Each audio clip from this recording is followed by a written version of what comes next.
ദൈവനാമത്തിന് മഹത്വം ഉണ്ടാകട്ടെ. ഇരമ്യാ പ്രവാചകൻ്റെ പുസ്തകം 1-ാം അധ്യായം 1 മുതൽ 5 വരെയുള്ള വാക്യങ്ങളാണ് നമ്മൾ ഇന്ന് നോക്കുന്നത്. 1-ാം വാക്യത്തിൽ, ബെന്യാമീൻ ദേശത്ത് അനാഥോത്തിലെ പുരോഹിതന്മാരിൽ ഹിൽക്കിയാവിൻ്റെ മകനായ ഇരമ്യാവിൻ്റെ വചനങ്ങൾ. ദൈവം ഇരമ്യാവിലൂടെ സംസാരിച്ച വചനമാണ് ഈ പുസ്തകത്തിൽ നമ്മൾ കാണുന്നത്. തൻ്റെ ജീവിതത്തിൽ താൻ ഒരുപാട് കഷ്ടങ്ങളിൽ കൂടെ കടന്നു പോകേണ്ടി വന്നു. അനാഥോത്തിൽ ആണ് ഇരമ്യാവിൻ്റെ സ്വദേശം. താൻ ഹിൽക്കിയാവ് എന്ന പുരോഹിതൻ്റെ മകനായി ജനിച്ചു. പുരോഹിതൻ്റെ മകൻ യഥാർത്ഥത്തിൽ പുരോഹിതൻ തന്നെ ആവേണ്ടതാണ്. യോഹന്നാന് സ്നാപക യോഹന്നാൻ സക്കറിയ പുരോഹിതൻ്റെ മകനായിരുന്നു. എന്നാൽ ദൈവം യോഹന്നാനെ മശിഹായിക്ക് വഴി കാണിക്കാനായിട്ട് വഴിയൊരുക്കാൻ അയച്ചു. അപ്പോൾ അതിനായിട്ട് കണ്ടു. പ്രവാചകൻ ദൈവം ഇരമ്യാവിനെ പ്രവാചകനായിട്ടാണ് വിളിച്ചത്.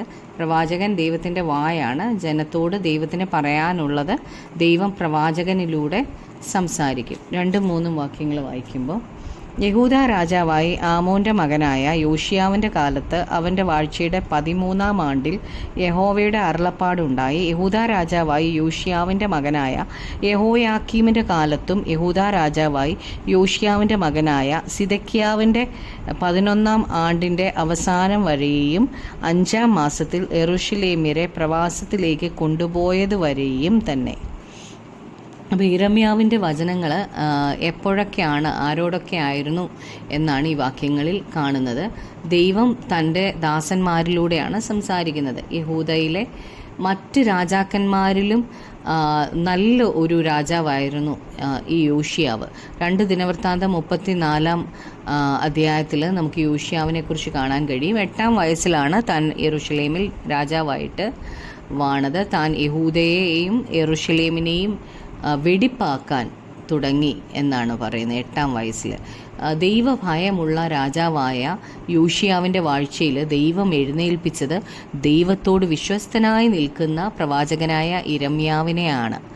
ആ തലമുറയിൽ യോശിയാവും ഇരമ്യാവും കൂടെ ഒന്നിച്ച് ദൈവത്തിൻ്റെ ജനത്തെ സേവിച്ചു. എന്നാൽ 40 വർഷങ്ങൾ കഴിഞ്ഞപ്പോൾ ബാബേൽ ഈ ജനത്തെ പ്രവാസികളായിട്ട് ബാബേലിലേക്ക് പിടിച്ചുകൊണ്ടുപോയി. കാരണം ജനത്തിൻ്റെ ഹൃദയത്തിൽ നിന്ന് പലതും വിട്ടുമാറിയിരുന്നില്ലായിരുന്നു.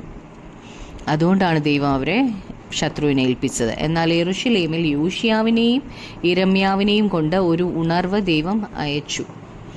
ഇവിടെ 3 രാജാക്കന്മാരുടെ പേരുകളാണ് ഇരമ്യാവിൻ്റെ കാലത്ത് ഭരിച്ചതായിട്ട് പറഞ്ഞിരിക്കുന്നത്. യോശിയാവ്, യഹോയാക്കീം, അതുപോലെ സിദെക്കിയാവ്. എന്നാൽ 2 രാജാക്കന്മാരായ യഹോവാഹാസിനെയും യഹോയാഖീനെയും കുറിച്ച് ഇവിടെ പറഞ്ഞിട്ടില്ല. കാരണം അവർ 2 പേരും വെറും 3 മാസം മാത്രമേ രാജ്യം ഭരിച്ചിരുന്നുള്ളൂ. അതിനുശേഷം യെരൂശലേം നിവാസികളെ പ്രവാസത്തിലേക്ക് പിടിച്ചുകൊണ്ട് പോവുക ചെയ്ത്. 4-ഉം 5-ഉം വാക്യങ്ങൾ വായിക്കുമ്പം, അങ്ങ് യഹോവയുടെ അരുളപ്പാട് എനിക്കുണ്ടായത് എന്തെന്നാൽ, നിന്നെ ഉദരത്തിൽ ഉരുവാക്കിയതിന് മുമ്പേ ഞാൻ നിന്നെ അറിഞ്ഞു. നീ ഗർഭപാത്രത്തിൽ നിന്ന് പുറത്തു വന്നതിന് മുമ്പേ ഞാൻ നിന്നെ വിശുദ്ധീകരിച്ചു. ജാതികൾക്ക് പ്രവാചകനായി നിയമിച്ചിരിക്കുന്നു. തന്നെ ദൈവം വിളിക്കുമ്പോൾ ഇരമ്യാവ് ഒരു ബാലനായിരുന്നു. താൻ നല്ല ആത്മീയതയുള്ള വീട്ടിലാണ് വളർത്തപ്പെട്ടതെങ്കിലും തനിക്ക് ദൈവവുമായിട്ടൊരു വ്യക്തിപരമായ ബന്ധം ആവശ്യമായിരുന്നു.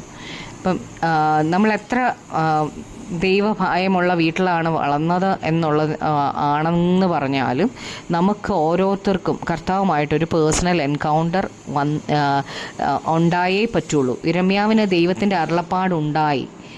ബാലനായപ്പോൾ ദൈവം ഇരമ്യാവിനോട് സംസാരിച്ചു. എന്നാൽ ദൈവത്തിൻ്റെ വിളി താൻ തൻ്റെ അമ്മയുടെ ഉദരത്തിൽ ഉരുവാകുന്നതിന് മുമ്പുള്ളതാണ് എന്നാണ് ഇവിടെ പറഞ്ഞേക്കുന്നത്. ഭൂമിയിൽ ഇരമ്യാവ് ജനിച്ചു വീഴുന്നതിന് മുമ്പേ ഇരമ്യാവ് ദൈവത്തിൻ്റെ ഹൃദയത്തിൽ ഉണ്ടായിരുന്നു. ദൈവത്തിന് യെരമ്യാവിനെക്കുറിച്ച് ഒരു പദ്ധതി ഉണ്ടായിരുന്നു. ദൈവം മുൻ നിയമിച്ച പദ്ധതിക്ക് അനുസരിച്ച് യെരമ്യാവ് നടക്കണം. യെരമ്യാവ് അങ്ങനെ തന്നെ നടന്നു. യിരെമ്യാവ് ദൈവത്തിൻ്റെ വിളി കേട്ടു. ആദ്യം നാം ദൈവത്തിൻ്റെ വിളി കേൾക്കണം. അടുത്തതായിട്ട് നാം ദൈവത്തിൻ്റെ വിളിയോട് പ്രതികരിക്കണം.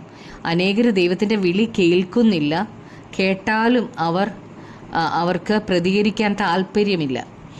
ദൈവം സംസാരിക്കുന്നത് കേട്ടതായിട്ടേ പലരും ഭാവിക്കുന്നേയില്ല. എന്നാൽ യിരെമ്യാവ് തന്നെ ദൈവം ജാതികൾക്ക് പ്രവാചകനായി നിയമിച്ചിരിക്കുന്നതിനായിട്ട് താൻ കേട്ടു, ദൈവത്തിൽ നിന്ന് കേട്ടു. അതിനുശേഷം താൻ ദൈവത്തോട് പ്രതികരിച്ചു, യെരൂശലേമിനോട് പ്രവചിച്ചു.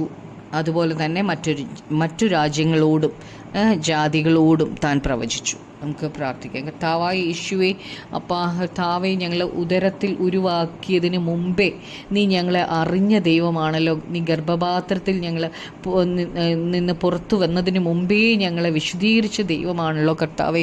ഏതുദ്ദേശത്തിലാണോ ഞങ്ങളെ ഭൂമിയിലേക്ക് അയച്ചത്, അങ്ങയുടെ ആഗ്രഹം മുഴുവൻ നടക്കണം കർത്താവെ. അങ്ങയുടെ ആഗ്രഹങ്ങൾ, ഇഷ്ടങ്ങളിൽ ഒരെണ്ണം പോലും കുറയാതെ ഞങ്ങളുടെ ജീവിതത്തിൽ അങ്ങ് നിവർത്തിക്കണമേ. പരിശുദ്ധാത്മാവ് അതിനെ ഞങ്ങളെ സഹായിക്കണമേ. യേശുക്രിസ്തുവിൻ്റെ നാമത്തിൽ തന്നെ ആമേൻ.